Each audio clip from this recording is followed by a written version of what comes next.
عزتمندو تاسو وینئ الحمدلله ثم الحمدلله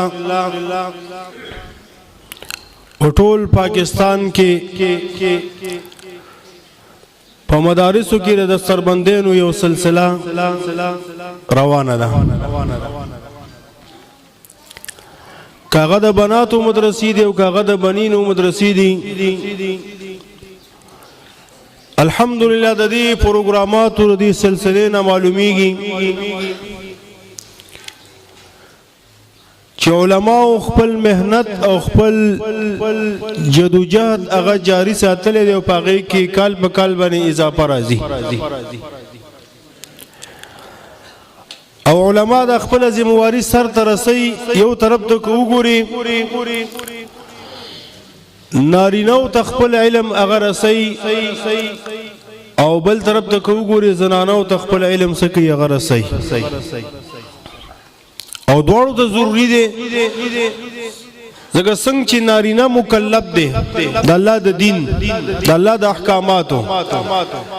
همدغه شان زنانه هم مکلف دي د الله د دین او د الله د احکاماتو.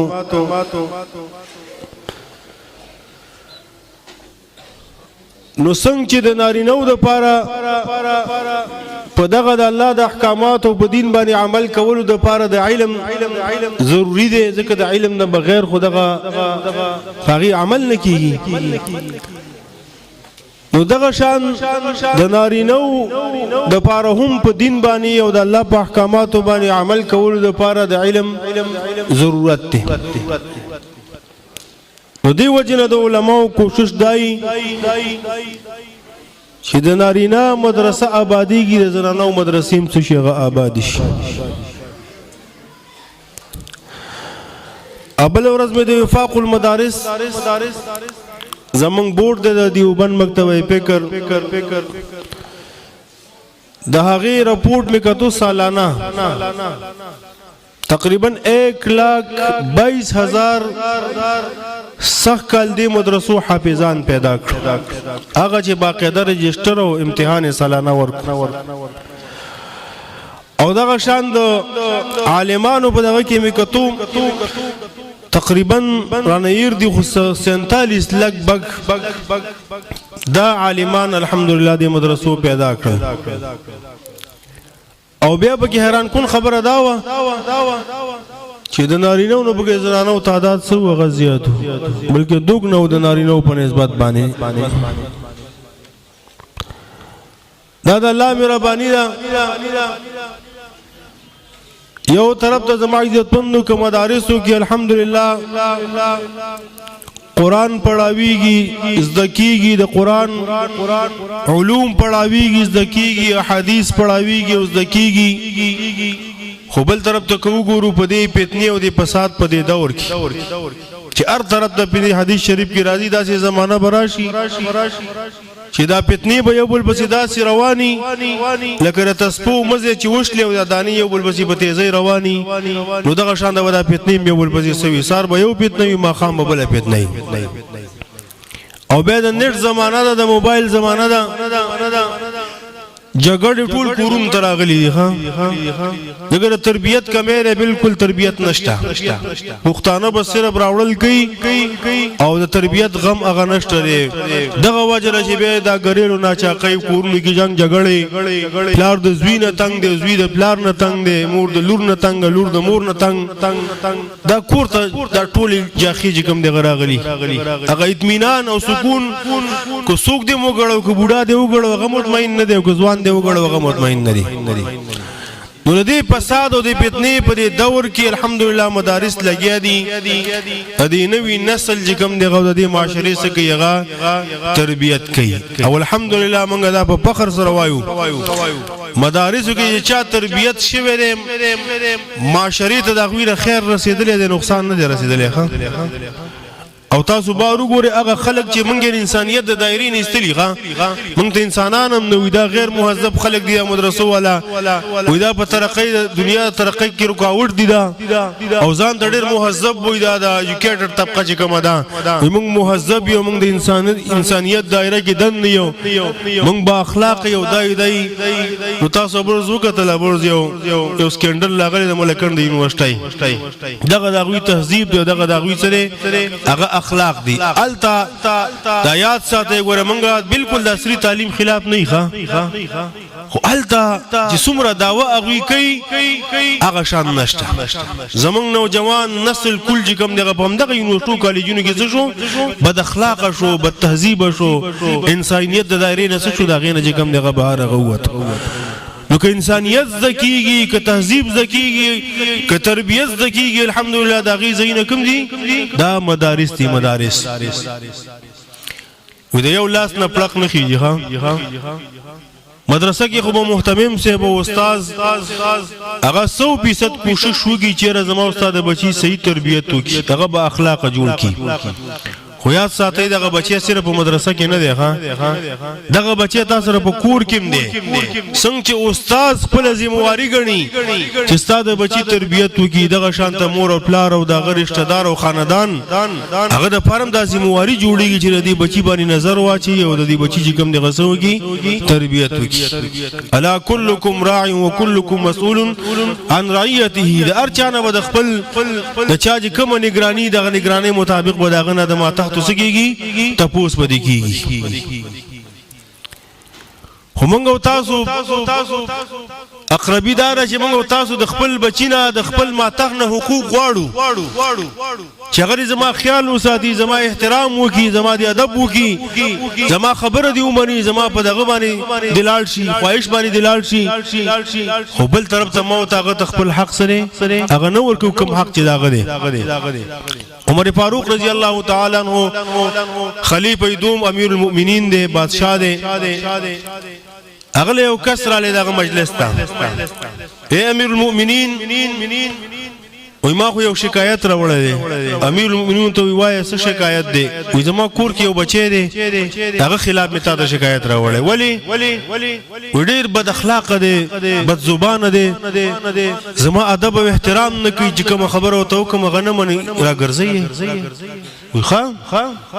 کسانی ولي ګل تکینا غته ول تکینا کسانی ولي ګل پلان کینو باندې پلان کیږي کې سړی اداره ولې هغه لړ غزیو لراو سو مجلس ته حاضر کو پلارم ناشته چې کله را امیر المؤمنین ته وې دي زوی ته وې دا سړی سوق دی وې دا ما پلار دی وې دغه ستا خلاف یو شکایت راوړی دی وې څه شکایت وې دی چې ما خبره نه مانی وې دا سیده هغه وې او دا سیده خلک هم حیران شو سړی خو اعتراف وکړ خپل او دا زوی وی امیر المؤمنین ولی اداره دی پلار په ما باندې حق دی چې زه به ادب کوم احترام به کوم خبره به منم وی او بچی دا د پلار په تا باندې حق دی نو دا زوی وی دا خو د په ما دا حق شو به حیثیت یو زوی ما په دې پلار باندې حق شته امیر المؤمنین ته او بچیا څنګه چې پتا باندې د پلار حق دی د سې کوم دی غاستام په دې پلار باندې حق نه حقونه دی بيدي نو کوم حقونه به د امیر المؤمنین ته وای استاد پر پلار باندې درې حق دي بلکې د ارزوی په پلار باندې سری درې حق دي اول نمبر حق دار چې کړه د پلار نکاح کوي نو د چې ځان د فار زنانه لټي د نکاح د فار نو په کار دار چې دیندار زنانه ولټي ښا اگر چې شریعت د سلور خبرو کوفه خودلې دا حسب دی او نسب دی او جمال دی او مالداری دا او دغه شان دینداری دا نبی اسلام دې دریو خبرو پروا مه ساتي چې زنانه بدرنګ او خیر ایدي که زنانه چې کوم دی غریب او خیر دی ایدي که زنانه حسب نسب برابر نو خیر دی ایدي خو چې دینداری پکې ونه داسې زنانه سره سو کوي هغه نکاح وکړي اول نمبر حق داري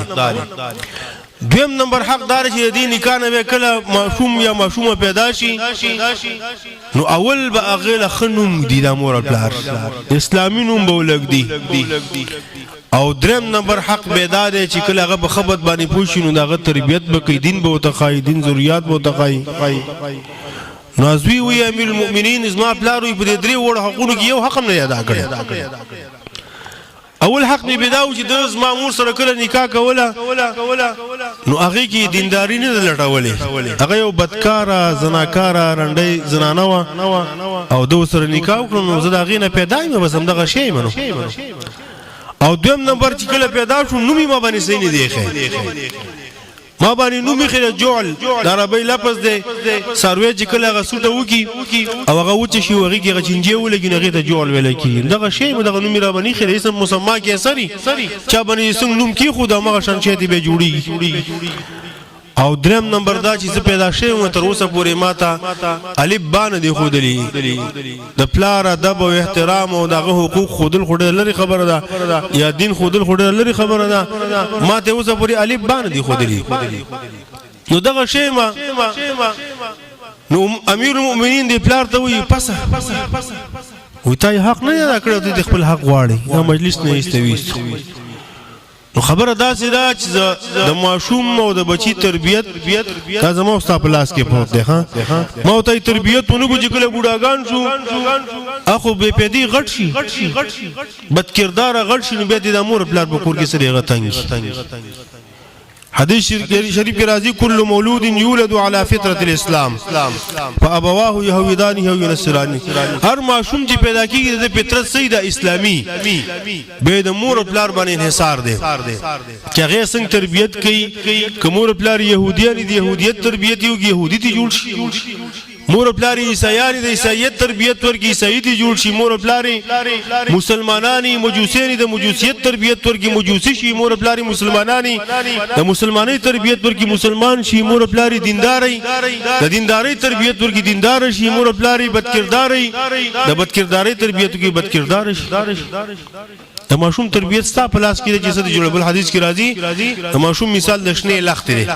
د شنه چوکې دی شنه چوکا چې تازه روشي کې کم طرف ته تاوي ماتيږي نه غ طرف ته ځي نو ماشوم چې کم طرف ته تاوي څنګه تربیت داغه کې غستا په لاس کې چې کم دغه څه دغه موجود دی هو خیر یاد شولوي یو مور پلار شپون کینو ګړې به سره ولي نو یو ویل خدای پاک یو بچی ورکو هغه لګراغټ شو خبرت باندې پوه شو چې راغټ شو نو هغه ته ویل بچی موږ ستړي شولو او دا ډیوټي باندې راته کې یو ډانګ یو لور کې ول سار بدا د ګډو رمو بوزي د غر لمن ته ماجیګر به واپس راولي او دا ډانګ سوال چې کله دی رمه کې ګډي په جنگ کېږي چې کوم زوره ور وخه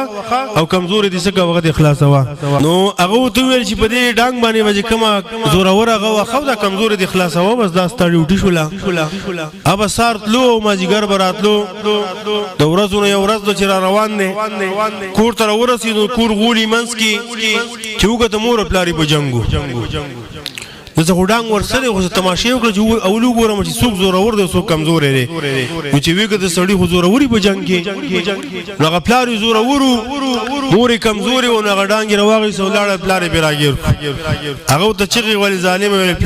پلار دی مزویمی ما وخی نو دوی خبري به روسته کو چې اول د مور د نخلاصه کوم سم دي پوس کوم کنه چې خې پوس کو هغه ته تاسو څنګه کار کو ته خو مزوی او پلار مزدي والم نازوی ته پلارا وځه خو نور پسنه پويګم چې پیدا شوی مو دغه ګډي را کړی دی دا ډنګ دی را کړی راته ویلی چې زوره ور په وقا کمزور اخلاص आवाज ما دا ډیوټي نن چراله ومه که تاسو په جنگ وای ما چې زوره ور سو دي ته زوره ور مور می کمزوري وته می والی د اخلاص می ور دغه زوی هم دغه تربیت هغه غیسته وجون کی ټول عمر هم دغه تربیت سره هغه کار هغه وګو نو دا شان کومه تاسو څنګه تربیت ورکو هغه سیس به کوم دغه بچونه هغه جوړیږي نو زما عرض داده چې دې فتنی او د فساد او د موبایل په دې زمانہ کې او دور کې لګه مهرباني وکړئ په خپل موجو باندې سره لګ نظر ساتئ چې ورځي به کم ځای تیر کړل شپه به کم ځای کې تیر کړل ملګری سوق دي چا سره ناسته پاسره سکار کوي مطلب دا چې دنیا ګټه وټه صدا نو په دې ټول سيزونو باندې نظر ساتئ او دغه تربیت کې ولله تعالی موږ تاسو له باندې د عمل کولو توفیق را نصیب کی